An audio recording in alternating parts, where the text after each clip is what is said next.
Pemahaman berdasarkan keimanan akan membuat diri kita tangguh. Tangguh ini kalau di bahasa Arab kan sabar, ya, as-sabr. Sabr itu bukan lalu pasif mengalah begitu saja, tapi as-sabr itu tangguh, tidak mudah menyerah,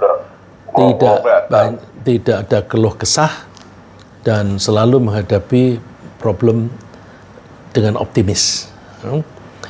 Dalam kehidupan sehari-hari kita menghadapi berbagai peristiwa. Yang peristiwa itu mempengaruhi perasaan kita. Suatu saat kita misalnya memperoleh tambahan penghasilan yang jauh lebih banyak daripada biasanya. Tapi di saat lainnya kita kehilangan benda atau orang yang sangat kita sukai. Secara silih berganti, kita suatu saat mengalami sakit atau sehat, menyaksikan kelahiran bayi atau kematian seorang anggota keluarga, berhasil atau gagal mencapai cita-cita, menghadapi bahaya yang mengancam, atau memperkirakan akan datangnya keberuntungan, dan sebagainya. Semua itu akan mempengaruhi perasaan kita. Ketika peristiwa itu terjadi, emosi kita merespon secara berbeda-beda. Kejadiannya bisa sama, tetapi emosi yang berkembang di diri kita itu bisa berbeda-beda sesuai dengan antara lain interpretasi atau penafsiran kita terhadap peristiwa-peristiwa itu. Sedangkan penafsiran itu sangat dipengaruhi oleh banyak faktor, termasuk pola pikir, perilaku, dan keyakinan kita masing-masing.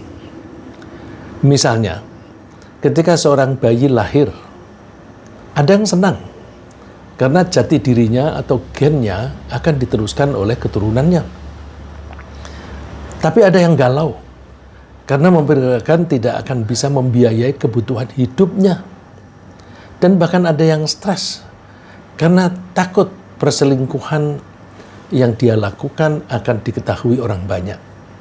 Ini berarti bahwa perasaan kita akan mengalami keguncangan.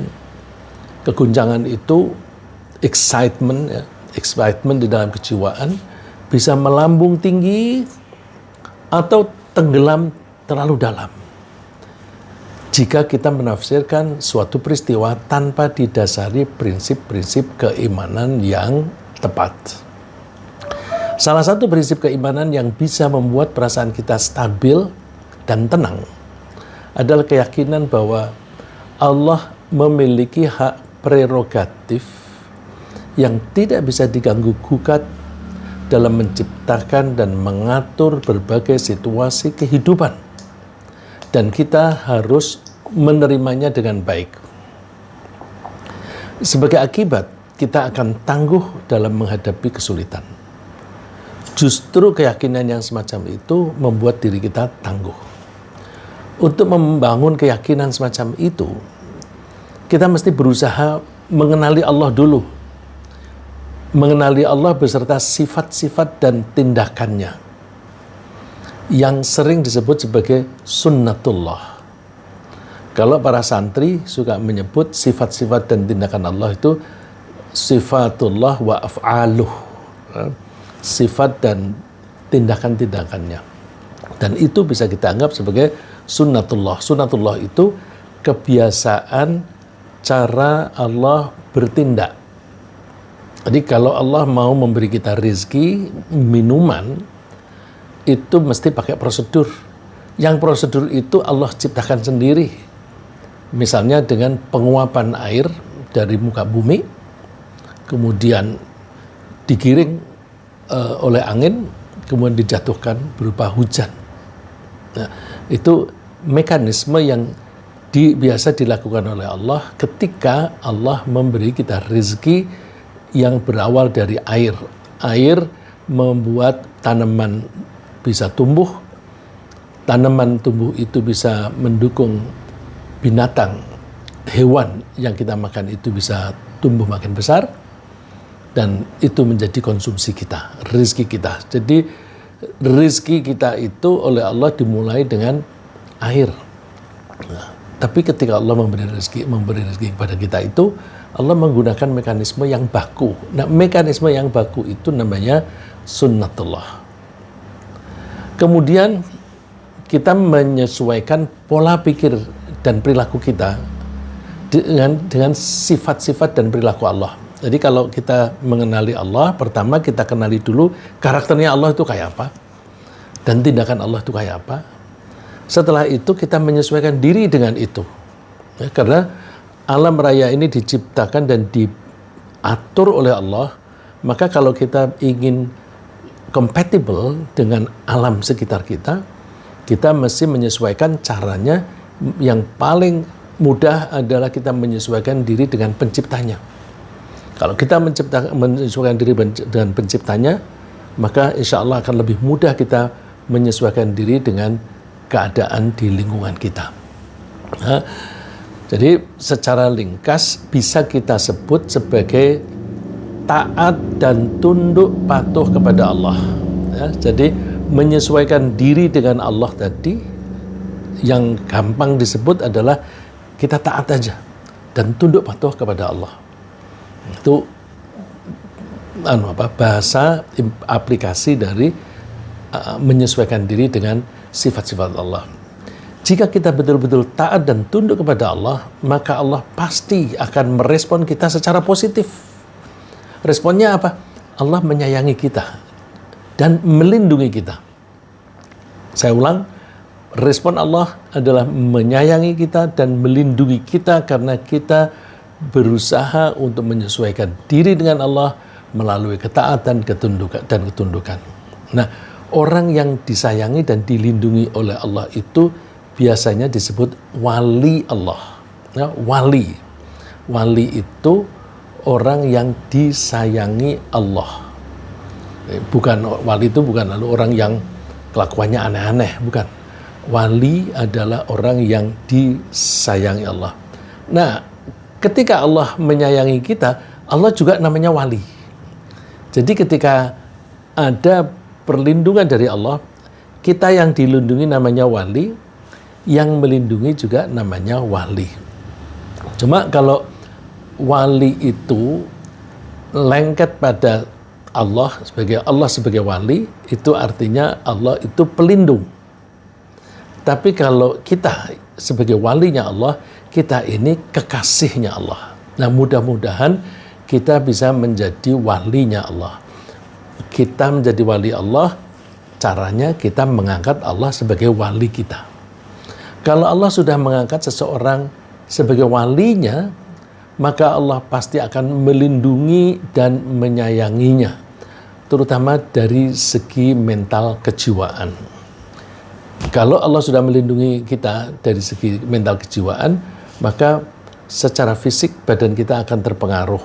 Nah, sebagaimana kita ketahui bahwa kesehatan fisik kita itu lebih dari 70%-nya dipengaruhi oleh kejiwaan kita.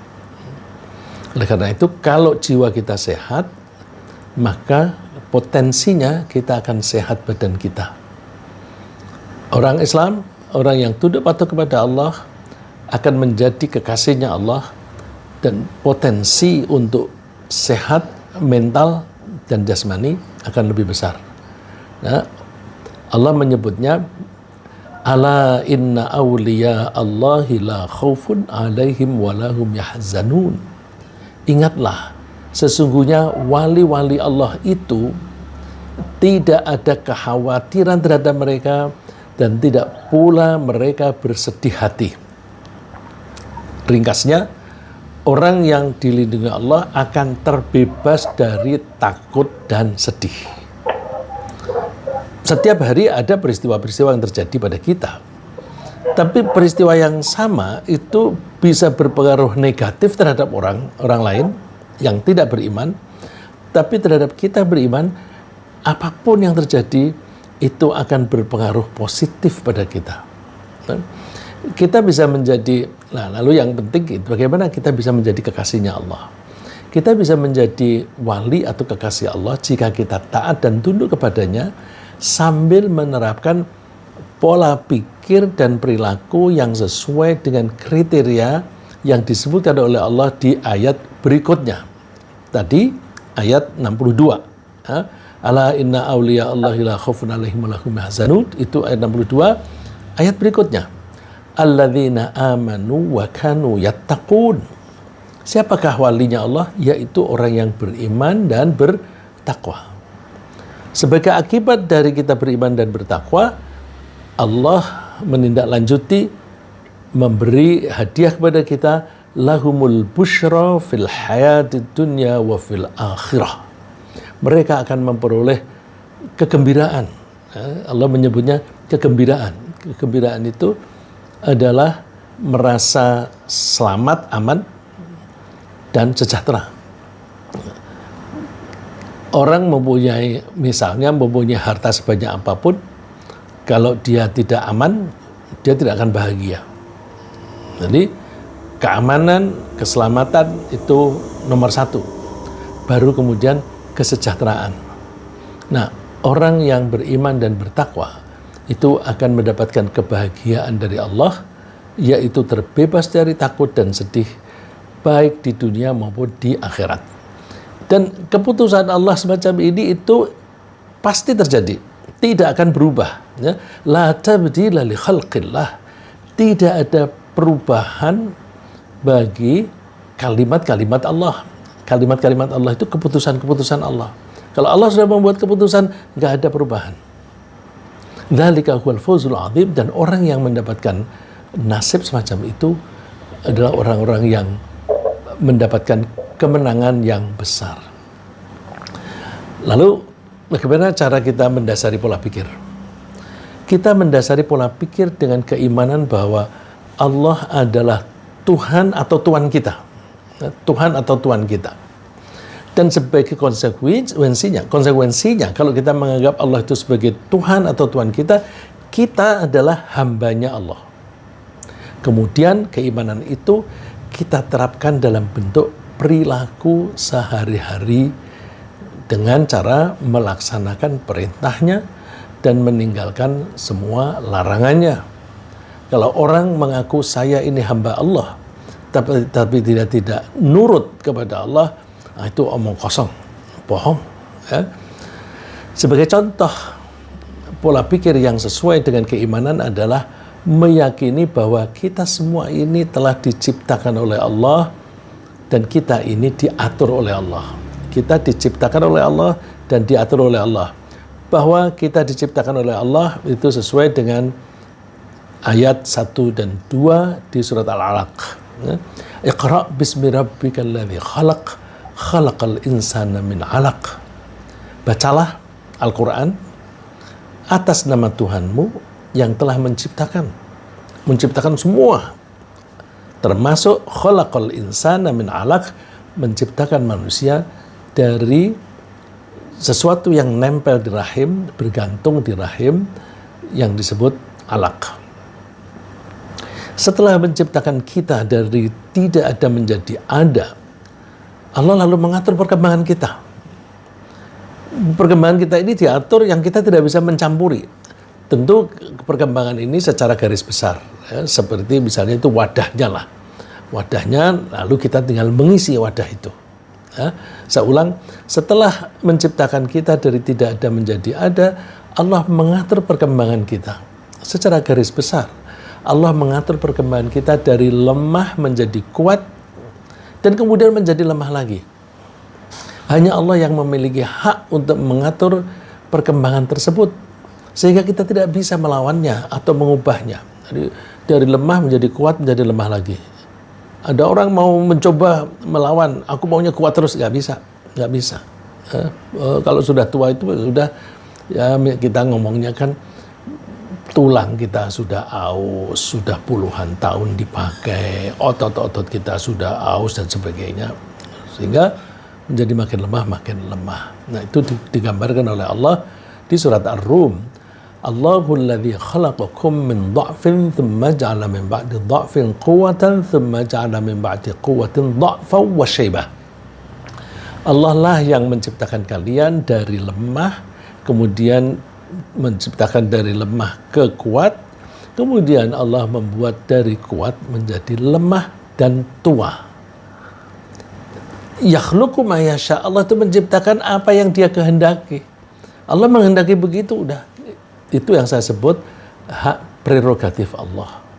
Tidak bisa diganggu kuat, tidak bisa diganggu gugat. Ya udah, memang polanya seperti itu. Wa huwal alimul qadir. Allah Maha mengetahui dan Maha kuasa. Mengetahui itu semuanya baik untuk kita. Jadi dibuat lemah, kuat, lemah lagi, itu baik. Coba misalnya ada orang kuat terus, ya pasti sombong dia, pasti sombong. Jadi orang yang misalnya pada waktu mudanya, waktu masih jaya-jayanya dia sombong macam-macam. Sebentar lagi dibuat oleh Allah menjadi lemah, baru dia merasa. Ya, itu jadi Allah membatasi jangan sampai orang itu berperilaku yang melampaui batas. Setelah proses perkembangan yang demikian, Allah mematikan kita dan kemudian akan menghidupkan kita kembali. Untuk apa? Kita itu dan siapapun selain Allah tidak akan bisa melawan atau mengubah proses ini.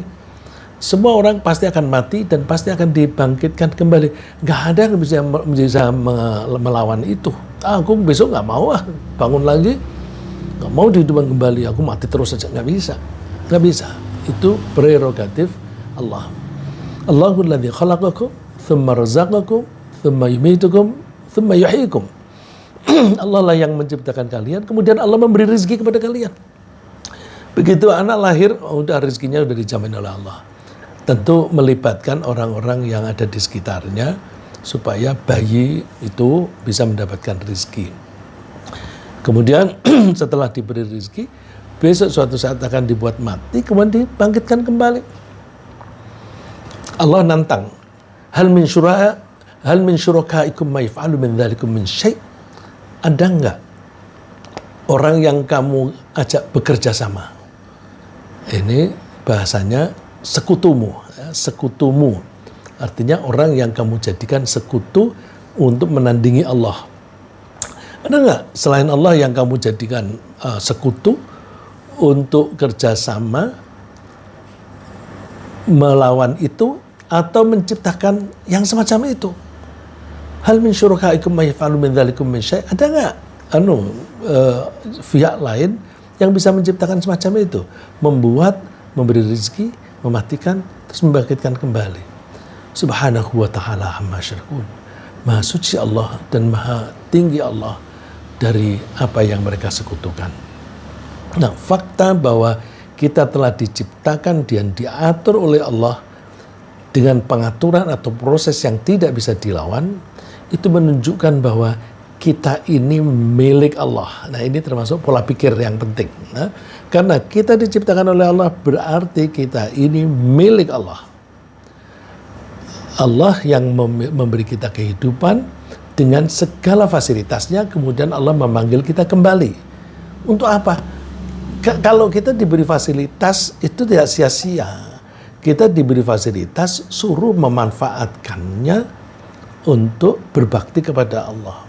Jadi, nggak ada yang sia-sia. Kalau kita memakai bahasa, there is no free lunch. Tidak ada makan siang gratis. Tapi, Allah ini baik. Jadi kita diberi kehidupan, itu fasilitas, kamu pakai untuk apa kehidupanmu? Kita diberi kesehatan, untuk apa kesehatan itu? Itu nanti akan diminta pertanggungjawaban. Pertanggungjawaban tentang bagaimana kita memanfaatkan kehidupan kita dengan segala aspeknya selama kita hidup di dunia.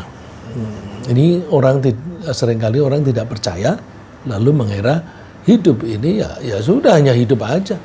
Afa hasibtum annama khalaqnakum abatha wa annakum ilaina la turja'un. Apakah kalian itu menyangka bahwa kami ini menciptakan kalian itu sia-sia, tanpa tujuan? Enggak. Dan kalian menyangka bahwa kalian tidak akan kembali kepada kami? Pasti kalian akan kembali. Nah, karena kita akan diminta pertanggungjawaban tentang bagaimana kita memanfaatkan fasilitas kehidupan ini, kita mesti mempelajari. Nah, kalau begitu tugasku apa dong? Ya, kita mesti mempelajari tugas apa yang harus kita laksanakan berkenaan dengan fasilitas tersebut. Jadi, setiap kali kita mendapatkan sesuatu dari Allah, kita harus membaca penugasan apa ini? Apa artinya? Kalau kita misalnya diberi rezeki banyak, kok aku diberi rezeki banyak ini untuk apa ini? Supaya kita itu bisa menggunakan harta itu untuk keperluan yang sebenarnya. Karena Allah itu kan memberi apa-apa kepada kita itu fasilitas. Nah, ringkasnya sebenarnya, begitu kita diberi harta, kita diberi fasilitas, bisa nggak kamu menggunakan harta ini untuk kesejahteraanmu di dunia dan kesejahteraanmu di akhirat? Mbak, pakai kesejahteraan dunia dipakai untuk makan, minum, kebutuhan sehari-hari. Di akhirat, bisa nggak kamu menggunakan harta ini yang menyebabkan kamu masuk surga? Sayang sekali kalau ada orang punya harta banyak, tapi hartanya tidak menolong dia sehingga dia masuk surga. Sayang, ada fasilitas kok. Punya anak, sayang kalau anak ini tidak membuat orang itu masuk surga. Ini fasilitas untuk masuk surga. Lebih-lebih lagi kita masih diberi orang tua kita masih hidup sampai tua. Orang tua itu kunci surga. Kalau ada orang tua yang bapak ibu yang sudah tua sekali, lemah sekali, kok hal itu tidak bisa menyebabkan anaknya masuk surga, sayang, berarti dia menyia-nyiakan kesempatan. Jadi alhasil, apapun yang kita peroleh di dunia ini adalah kesempatan atau sarana untuk kita bisa hidup bahagia di dunia dan di akhirat. Ya, sebenarnya tugas kita itu nggak banyak. Karena apa? Tugas kita itu hanya sebatas tindakan yang berkaitan dengan fasilitas yang Allah berikan. Jadi kita dapat harta, tugasnya apa? Hanya hal-hal yang berkaitan dengan harta itu, nggak ada yang lain. Kalau kita itu diberi rumah, ya kita diberi kesempatan untuk memanfaatkan rumah ini supaya bisa mengantarkan kita ke surga. Tapi kewajibannya apa? Hanya sebatas itu. Jadi Allah memberi kita tugas kalau Allah telah memberi kita fasilitas.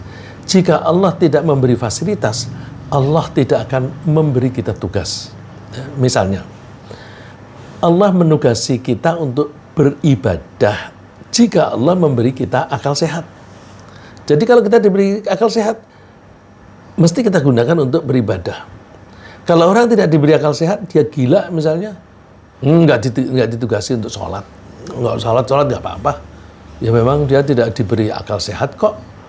Ibadah itu hanya untuk yang berakal sehat.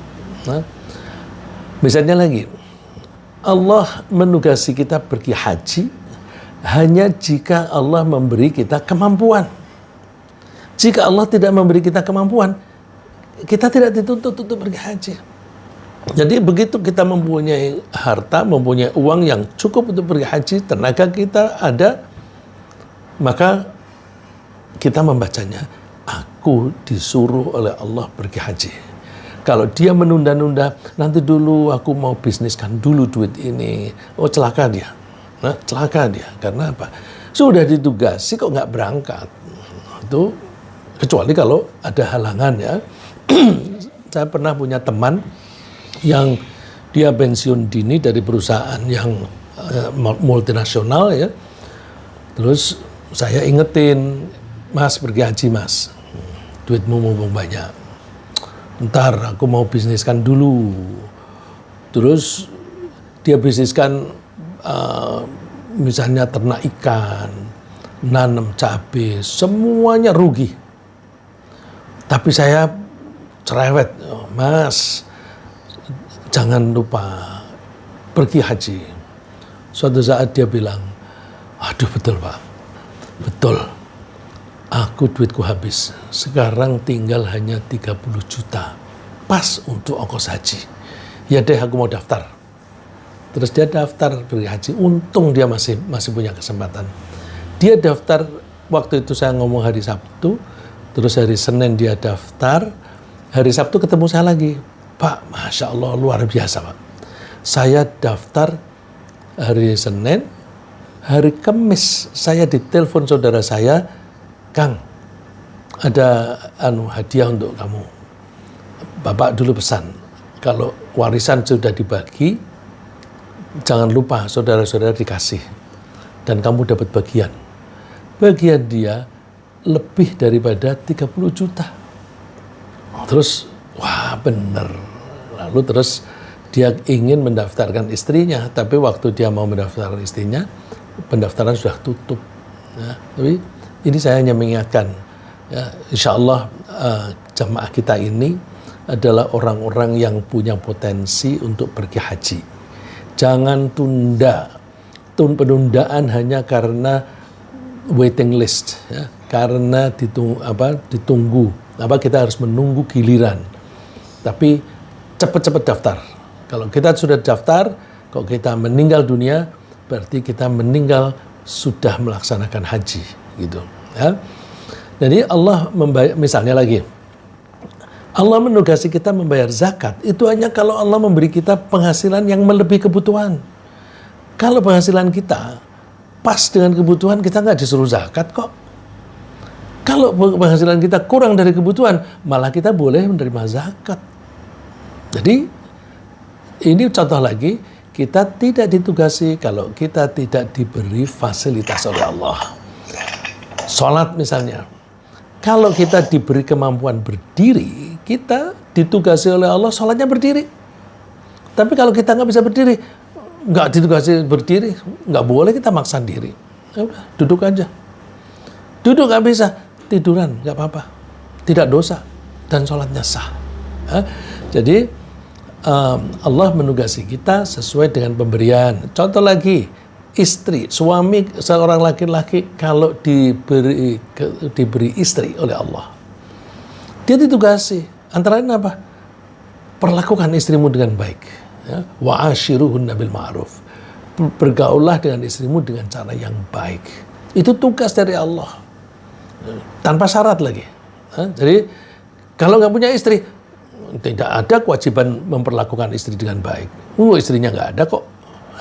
Jadi itu pemahaman dari firman Allah, la yukallifullahu nafsan illa ma ataha. Allah tidak memberi beban tugas kepada seseorang kecuali sesuai atau sekedar apa yang Allah berikan kepadanya. Jadi tidak ada penugasan Allah yang beyond our capacity, yang melebihi kapasitas kita, nggak ada. Intinya ketika Allah memberi kita sesuatu, maka pemberian itu berarti penugasan. Dan penugasan itu hanya dimaksudkan untuk pengabdian kepada Allah. Ketika kita diberi penghasilan misalnya berupa uang, maka kita harus menggunakan uang itu untuk mengabdi kepada Allah. Pengabdian dalam bentuk apa?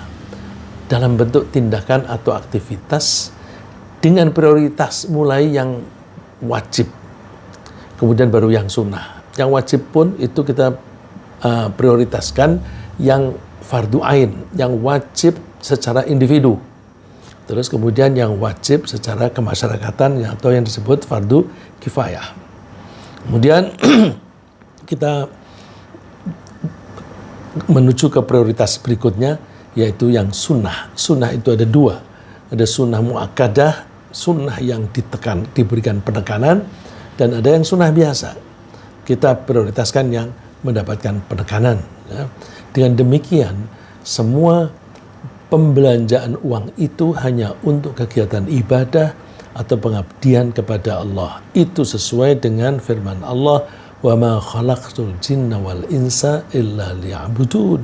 Aku tidak menciptakan jin dan manusia kecuali hanya untuk mengabdi kepadaku. Kemudian agar kita merasa selalu bersama Allah, merasa bersama Allah itu penting supaya kita itu tenang bahwa kita itu tidak sendirian. Kita itu selalu ditemani oleh Allah. Kalau ditemani oleh Allah, kalau kita sedang kesulitan, kita yakin bahwa nanti Allah akan memberikan solusinya. Kalau kita sedang dalam keadaan bahaya, kita yakin bahwa Allah akan melindungi kita, dan seterusnya. Ya. Kemudian agar kita merasa selalu bersama Allah, kita jaga komunikasi dengan Allah. Caranya gimana? Kan kita sudah diberi oleh Allah, diberi kehidupan, diberi kesehatan, diberi rezeki, maka itu kita syukuri. Jadi cara berkomunikasi dengan Allah, pertama kita syukur, lalu bertanya tentang tugas apa. Ya. Begitu kita dapat gaji atau dapat keuntungan, kok keuntunganku hari ini kok besar sekali. Terus terima kasih Allah. Jangan berhenti di terima kasih. Tugas apa ini? Ya, kemudian kita laksanakan tugas tersebut sesuai dengan prosedur yang dianjurkan. Dan setelah kita melaksanakan tugas tadi, bersyukur lagi. Kenapa? Bersyukur lagi karena kita diberi kesadaran dan kesempatan untuk mengabdi kepada Allah. Banyak orang mendapatkan fasilitas dari Allah tetapi tidak punya kesadaran dan tidak mau melaksanakan tugasnya. Alhamdulillah, ya Allah, Engkau telah menjadikan aku sebagai hamba yang mau berterima kasih dan mau memanfaatkan pemberianmu untuk mengabdi kepadamu. Gitu. Ya. Misalnya ini contoh dalam kehidupan. Kita diberi oleh Allah memperoleh penghasilan sekitar 20 juta per bulan. Ini relatif ya, angka ini relatif. Ada yang 20 itu banyak, ada yang menganggap sedikit, tergantung kebutuhan masing-masing. Ini perumpamaan bagaimana kita komunikasi dengan Allah. Kita diberi oleh Allah penghasilan sekitar 20 juta per bulan. Padahal kebutuhan kita itu untuk menafkahi keluarga hanya 10 juta. Berarti itu 2 kali lipat dari kebutuhan kita. Maka komunikasi itu kita mulai dengan bersyukur kepada Allah yang memberi kita kelonggaran rezeki. Setelah itu lalu kita bertanya kepada Allah, tugas apa Allah yang harus aku laksanakan? Tugas yang pertama adalah untuk diri sendiri dan keluarga. Ya, karena kita tidak bisa menolong keluarga kalau kita sendiri tidak sehat, kalau kita sendiri tidak punya tenaga. Jadi pertama kita itu untuk diri sendiri, kemudian keluarga inti. Jika Allah memberi kita keponakan yang yatim, jadi kalau ada anak menjadi yatim dan itu keponakan kita, itu berarti kita diberi oleh Allah anak yatim. Kenapa bahasanya kok diberi? Jadi kan banyak orang menganggap bahwa waduh, aku dapat beban nih karena adikku meninggal, adikku laki-laki meninggal, anaknya jadi yatim, anaknya 3 lagi. Ini menjadi beban. Oh, cara berpikir itu yang salah. Allah itu tidak memberi beban, tapi memberi kesempatan. Kesempatan apa? Ini kalau kamu ngurusin yatim, kamu tuh bisa masuk surga. Dan yatim itu kan manusia. Manusia itu rezekinya kan sudah dijamin oleh Allah. Kalau kita ngurusin anak yatim, maka rezeki kita akan lancar. Kalau nggak ngurusin anak yatim, tunggu aja, nanti rezekinya akan seret gitu. Jadi kalau ada keponakan yang yatim, kemudian kita merasa penghasilan kita banyak, kita membacanya gini, oh rupa-rupanya Allah menjamin rezeki anak yatim itu melalui aku. Kalau nggak ada anak yatim itu, mungkin aku rezekiku pas-pasan. Tapi karena ada anak yatim, aku diberi lebih. Aku tergerak enggak untuk membantu menolong anak yatim ini. Nah, terus oh, maksudnya Allah begitu ya, bersyukur bahwa kita diberi penghasilan lebih banyak dari kebutuhan. Terus kita baca penugasan apa ini? Lihat sekitar kita, ada apa? Oh, ada anak yatim. Rupa-rupanya Allah memberi aku ini untuk menjamin anak yatim itu. Ya, kita menerjemahkannya sebagai tugas untuk merawat dan mendidiknya. Jika semua tugas sudah kita laksanakan dengan baik dan kita masih memiliki sisa, kita udah menolong itu, rezekinya tambah banyak. Terus ada sisanya ditabung. Oke, nabung boleh. Kemudian jika tabungan itu telah berakumulasi dengan jumlah yang cukup untuk pergi haji, itu berarti kita ditugasi untuk pergi haji. Walillahi 'alan nasi hajjul baiti man istata'a ilaihi sabila. Bagi Allah atas manusia ada kewajiban pergi haji. Allah menugasi manusia untuk pergi haji, orang yang mampu melakukan itu. Jadi yang ditugasi hanya yang mampu. Jadi coba deh kalau ada anak yatim, kita mengurusinya, insya Allah rezeki kita tambah lancar. Nah kalau ketika lancar, jangan terus berfoya-foya. Semua kebutuhan kalau sudah dilakukan dan kita tuh yang kewajiban untuk lingkungan sudah cukup, kemudian kita tabung, terus kalau lebih, berarti harus pergi haji dan seterusnya.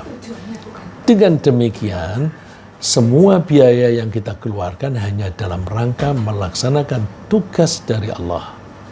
Yang imbalannya kita harapkan hanya dari Allah saja, berupa pahala atau fasilitas kehidupan di surga. Jadi kalau kita ngurusi anak yatim, kita tidak mengharapkan imbalan dari anak yatim itu. Enggak, udah pokoknya ini aku tugas dari Allah, ya aku bertanggung jawab kepada Allah. Kita tidak mengharapkan imbalan dari orang yang kita biayai, baik dia anak kita sendiri atau anak yatim atau para santri. Ya. Kalau salah satu dari yang kita biaya itu misalnya anak meninggal dunia, setelah kita membiayai perawatan dan pendidikannya selama belasan tahun, kita berkomunikasi lagi dengan Allah dengan menyatakan, ya Allah, terima kasih Allah, Engkau telah memberi aku kesempatan untuk merawat dan mendidik anak sesuai dengan perintah-Mu.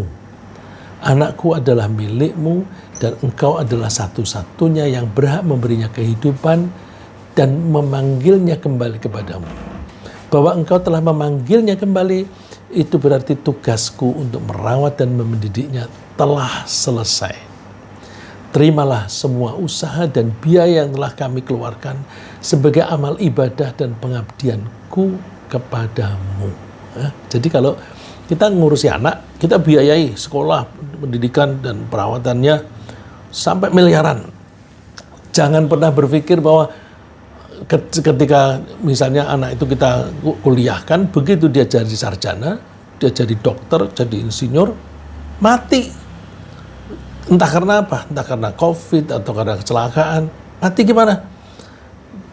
Kalau orang berpikirnya itu, aduh, aku sudah membiayai banyak-banyak, ternyata dia mati pas sarjana.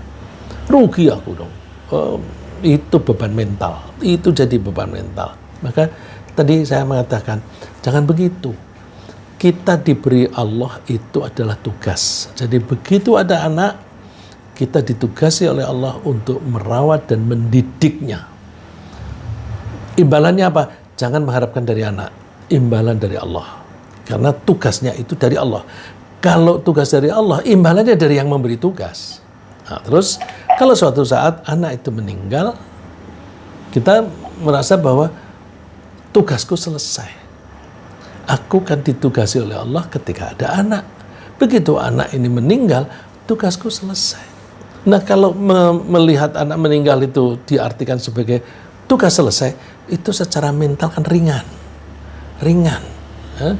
Terus mereka mengatakan, kami adalah milik-Mu Allah. Dan kami semua ini pasti akan kembali kepadamu. Seperti yang sering kita baca, وَلَنَبْلُوَنَّكُمْ بِشَيْءٍ مِنَ الْخَوْفِ وَالْجُوعِ وَنَقْصٍ مِنَ الْأَمْوَالِ وَالْأَنْفُسِ وَالثَّمَرَاتِ وَبَشِّرِ الصَّابِرِينَ. Sungguh kami akan menguji kalian dengan ketakutan, kelaparan, berkurangnya harta dan berkurangnya jiwa, dan juga berkurangnya buah-buahan. Itu ujian dari Allah. Wa basyiris sabirin, berilah kabar gembira kepada orang yang tangguh, orang yang sabar. Orang itu bisa sabar kalau gimana? Alladzina idza asabathum musibatun qalu inna lillahi wa inna ilaihi raji'un.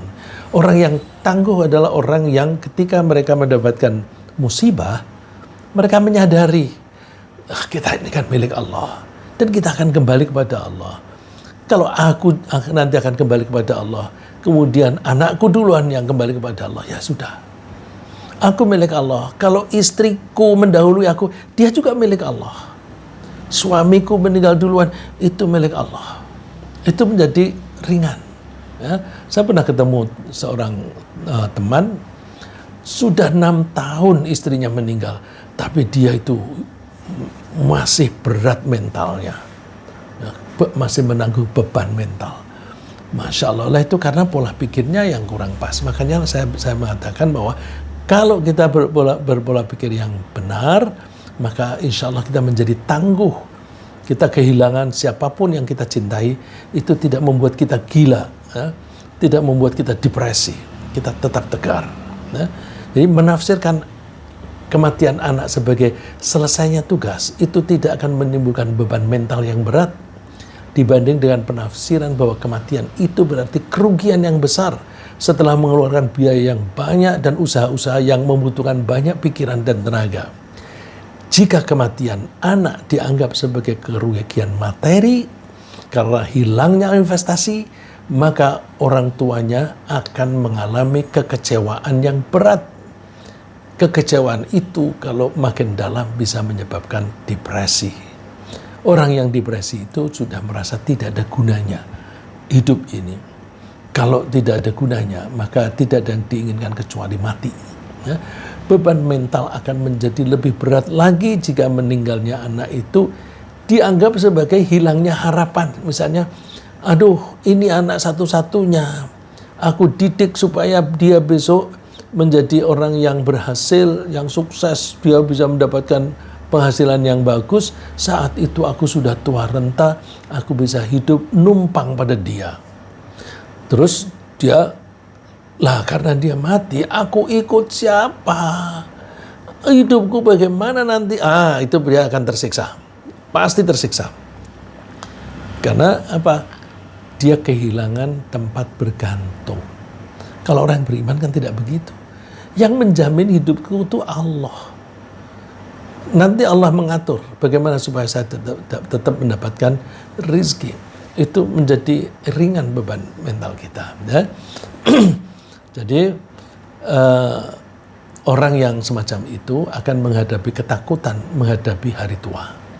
Sebaliknya, jika orang itu menganggap kematian anak sebagai selesainya tugas, mereka tidak merasa rugi karena mereka tidak mengharapkan imbalan dari anak tersebut, melainkan imbalan dari Allah yang mereka yakini telah mengalokasikan pahala atas ketaatan kita melaksanakan tugas merawat dan mendidik anak. Jadi ketika kita mempunyai anak, ini tugas dari Allah. Aku merawat dan mendidiknya supaya menjadi hamba yang mengabdi kepada Allah. Setiap sen yang kita keluarkan, setiap rupiah yang kita keluarkan, itu sudah diberi pahala oleh Allah. Pahala. Maka begitu dia meninggal, tidak rugi. Aku sudah dapat pahala banyak kok. Jadi kita jangan hanya bergantung pada cara menghitung materi. Kita hitung juga yang non-materi. Ya. Demikian juga hilangnya harta. Itu berarti selesainya penugasan untuk mengelolanya. Jadi kehilangan harta, ya sudah, aku sudah tidak harus mengelolanya lagi. Malah aku tidak banyak pikiran. Karena kalau orang duitnya banyak, sekarang ini dolar harganya, rupiahnya itu 15.500 lebih. Waduh, nilai rupiahku makin tergerus nih. Pusing. Dia mau beli dolar atau beli yen atau beli emas. Pusing dia. Tapi kalau orang yang tidak punya banyak simpenan, alah, biarin aja. Yang penting aku masih bisa menjalani kehidupan ini dengan baik. Jadi ada kelebihan bagi orang yang tidak menyimpan harta banyak, berarti ada keringanan beban mental. Ya, jadi hilangnya harta itu berarti selesainya penugasan untuk mengelolanya, bukan berarti kerugian atau hilangnya harapan. ringkasan apa yang kita bahas pagi ini adalah bahwa Allah melindungi kekasihnya. Siapa kekasihnya? Yaitu yang beriman dan bertakwa. Melindungi dari perasaan takut dan sedih. Kekasih Allah menafsirkan segala peristiwa sebagai hak prerogatif Allah untuk menciptakan dan mengatur makhluknya. Kematian seseorang anggota keluarga berarti selesainya penugasan, bukan kerugian atas investasi atau hilangnya harapan. Demikian, semoga Allah membimbing kita dalam memahami segala tindakannya, terutama yang berkaitan dengan nasib kita, sehingga iman kita bisa makin hari makin kuat. Amin.